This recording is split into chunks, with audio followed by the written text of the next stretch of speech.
Hi, I'm Chris Sununu, former CEO of Waterville Valley Resort.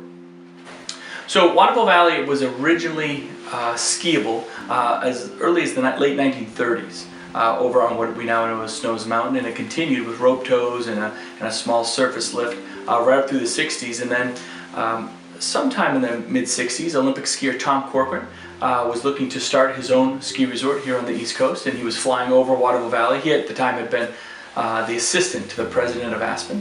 And he was flying over Waterville Valley, and he looked down, he saw Little Snows Mountain, he saw the valley itself, and had a vision for what today has now become Waterville Valley. And he said that's where we want to put it. So in the 1966, 67, 68, he really started developing the mountain.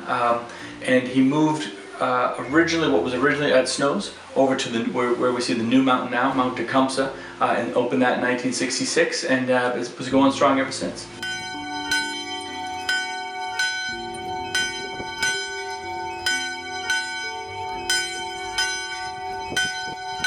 When we took it over, we bought it from a company out of California who had done an okay job, but they had really kind of been absentee owners. They hadn't even visited for years and years. And like any really good tourism destination, especially in New Hampshire, it has to be, the best ones are really locally owned and locally driven. They understand the market. So by kind of relocalizing it, we were one of the first mountains to really relocalize from a trend that has typically seen more mountains go national in terms of ownership. We took it over and we're able to kind of reinvest those dollars right here in New Hampshire, as opposed to letting the money get dispersed over many different mountains. We were able to open Green Peak this year, the first expansion the mountain has seen in about 40 years, which is very exciting. And did some improvements to the snowmaking system and really made a focus down in the valley. And the valley is really what makes Waterville so unique. A lot more summer amenities and a lot more connectivity with what is going on in the valley, with what's happening in the mountains. So it's more of an all-encompassing recreation destination and experience for our guests. Well, I think the uniqueness of Waterville is really the charm, the fact that you kind of come up into the valley, you're one way in, one way out. We don't have all the commercial aspects of many of the other mountains, and that's fine for them, but doesn't really fit with the aesthetics of us. At Waterville, we're part of the White Mountain National Forest Service, so there's a real care that we have to take with environmental stewardship and doing it the right way. And again, by having the valley so intertwined and ingrained with what's happening at the mountain and vice versa, it gives an experience that you're just not going to find anywhere else. You know, we're not on the major byways and the bypasses, but we're not that far off either.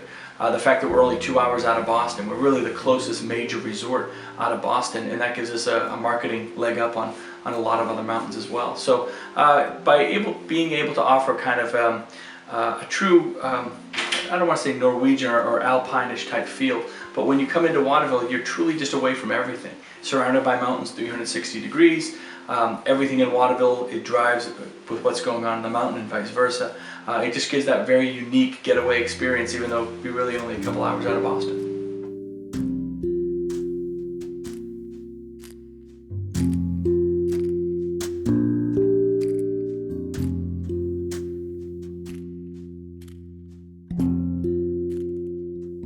Hi, my name's Tim Smith. I'm the general manager here at Waterville Valley.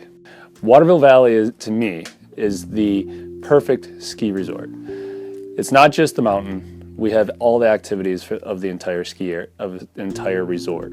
The resort has everything from rock climbing in our indoor gym to sleigh rides behind horses or dogs. We have Nordic facilities. We have the Alpine facility, and really the Alpine facility is the thing that I'm most passionate about, obviously. We have 50 trails now, and we're putting 10 more trails in on Green Peak. We have everything from double black diamonds with some of the steepest pitches in New England to the wide open valley run where many people learn how to ski. It's a great ski resort. It's a great resort in general, and to me, it's home, and this is where I live. So my kids go to school here. I very rarely leave the valley, and it's really a fantastic place for me to raise my children. So it's home.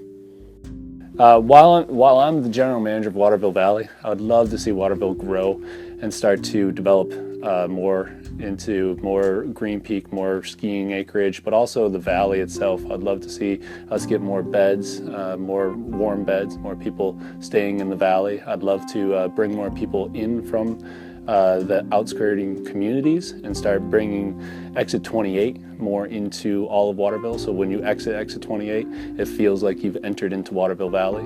I'd love to see us tap into markets as far south as the DC area, up to the New York area that we haven't touched quite yet. They really need to experience the Waterville difference. When they come here, you don't have the metropolitan type ski area. We have the valley, which is really the essence of what Waterville is we're an isolated valley that is kind of like a cruise ship. When you come in, you get everything. You can do everything from the gym to the ski resort, and it's all inclusive, and you don't feel like you're in the middle of a metropolitan area. There's no McDonald's, there's no fast food. It's really a different paced life up here in the valley, and it will never change because we're surrounded 360 degrees by national forests. So it's really unique, it's really special, and I want to share that more with more people across New England.